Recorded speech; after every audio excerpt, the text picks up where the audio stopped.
something that confuses me so much about this show is how so few of the characters themselves are curious about these creatures. Almost none of them ever express a desire to understand these monsters, and it's so crazy to me. It's crazy that nobody here ever seems to want to talk to the monsters or observe them, analyze them. It's like they're not curious about getting to understand the monsters' desires or their actions.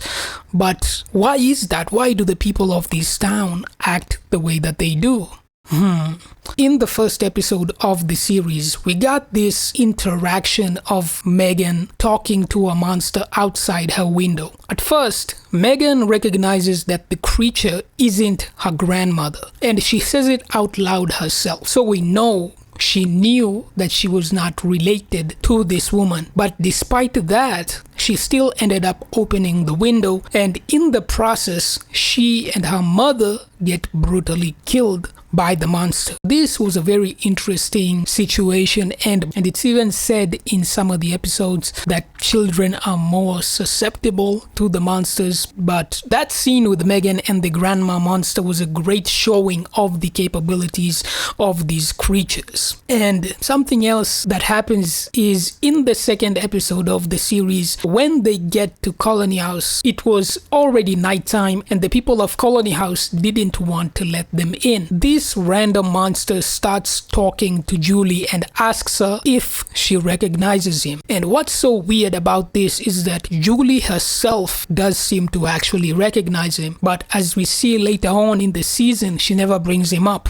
meaning she didn't know this person. This really reminds me of a promo clip that I saw for this show where Julie's actor actually says that this monster specifically used that look because Julie, the character, would be drawn to it. They take the form of somebody who that character would probably be close with. So Julie sees a young guy that maybe she knows from school. Don't you recognize me? There was also another interesting interaction between a human and a monster. Of course, I'm talking about Kevin and Jasmine. Kevin's relationship with Jasmine, or the relationship he thought that they had, was to date the most unique in the entire series. Jasmine, who's a monster, was talking to Kevin through the window for such a long time that he thought they were in a romantic relationship. Kevin even left flowers for her out on the porch, and when they interact later on, she asks him to let her in to the Colony House, or she was going to leave, and he of course ended up opening the window, and things actually seemed to be going good for Kevin. But of course, at the end of the day, Jasmine was just a monster, so she took the opportunity as soon as she could and she ended up killing him. But the moments they spend with each other show us very clearly how manipulative the monsters are. But even more importantly, it shows just how patient they really are when it comes to fulfilling their objectives. Of course, that objective being killing the townspeople as ruthlessly as they possibly can.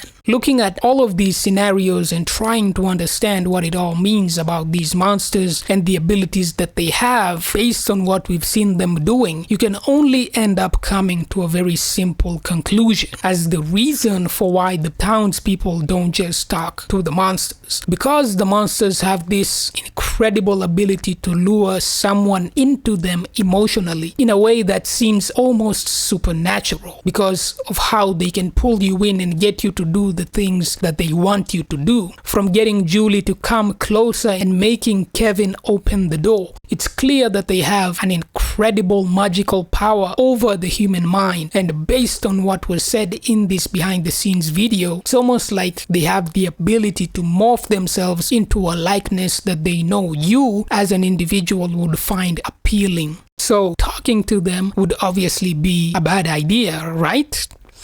No, these monsters have never shown either of those abilities at any time. In all of the episodes of FromLand, we have never seen any of the monsters changing their initial human face or body into another human face or body. And we haven't seen them having any type of suggestion or compulsion abilities either. In fact, the truth is we actually don't know the full skill set and abilities of these creatures. Of course, that's because the writers have never had their capabilities shown in the actual show. It's been years since the first season came out, and here we are still arguing about something that happened in the very first episode of the series. And what I'm talking about is, how the hell did that geezer of a monster get up onto that window?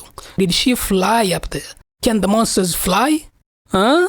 If you look at the perspective and the angle that she's looking at Megan with, and the distance between the window and the roof of the patio thing, like when you think about this, it really makes you question the abilities of these monsters. The only way that it maybe could have been the case is if she was crouching at the window, but come on, man, like if you look at her from the actual scene, she's definitely not crouching. So what was going on here? Like, the only way it could be possible is if she was flying, and not only that, but she'd have to have the ability to phase through the roof patio thing. Like, that's the only way that it could be possible, man. Like, think about this. Doesn't make any sense. She'd have to have the ability to fly as well as the ability to phase through objects. And I just think the fact that we can actually argue about the monsters possibly having these abilities to begin with is a very bad thing. Like, can the monsters change the shape of their face to something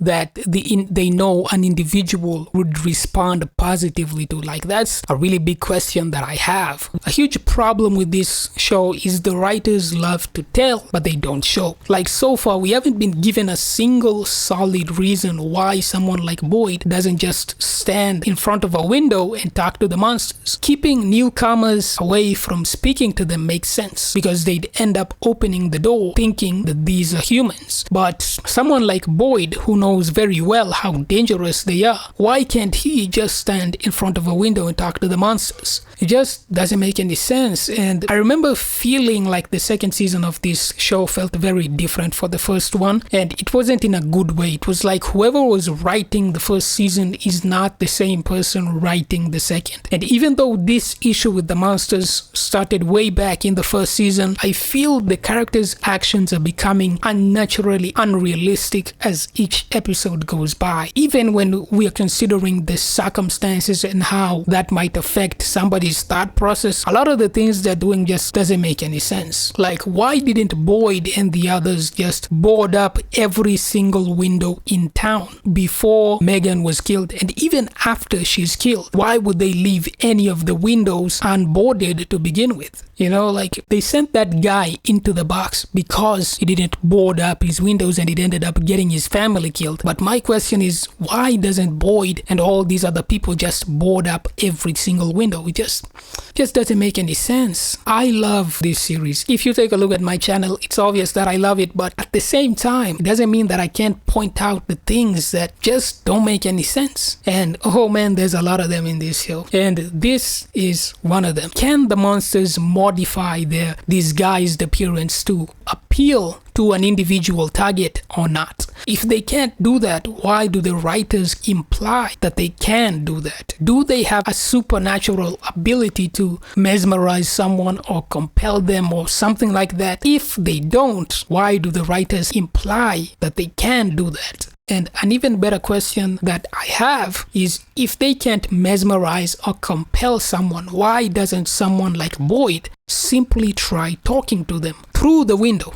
You don't need to go outside. You can still talk to them while you're protected by a talisman. But nobody does it. Why not? It's not that hard. I just want someone to ask them a very simple question. What do you want from us?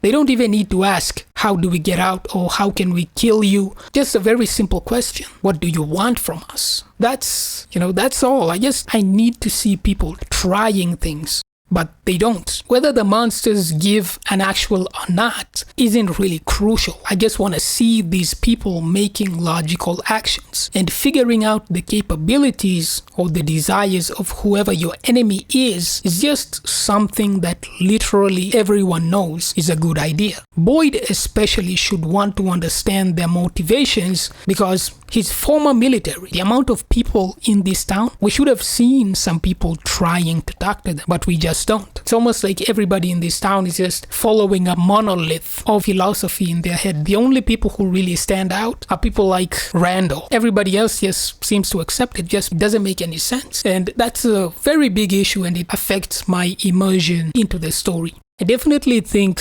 regardless of the answer that they give you, that these people should be asking the monsters questions. And I mean that directly.